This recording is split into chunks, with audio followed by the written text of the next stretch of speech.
নমস্কার। রম্য গল্পমালার পক্ষ থেকে সকল শ্রোতা বন্ধুদের জানাই স্বাগত। আপনাদের সাথে আমি রম্য মাইতি।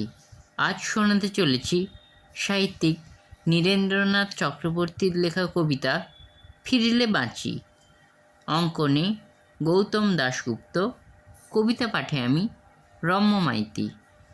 আজকের কবিতা ফিরলে বাঁচি।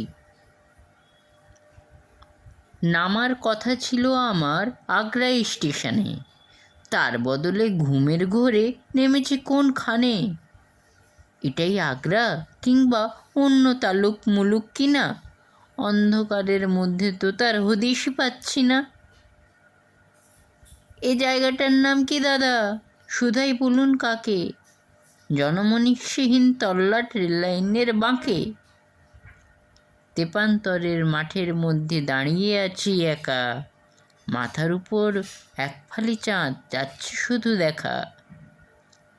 ঘুরেছি ঢের দেশ বিদেশে, কিন্তু আমার কোনো পর্যটনেই এমন বিপদ ঘটেনি কখনো।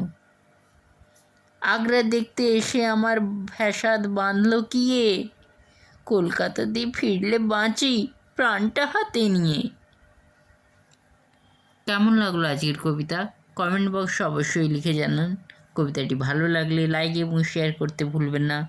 পরবর্তীকালে নিত্য নতুন নানা সাথের গল্প কবিতা শুনতে এখনই আমার চ্যানেলটি সাবস্ক্রাইব করে পাশে থাকুন।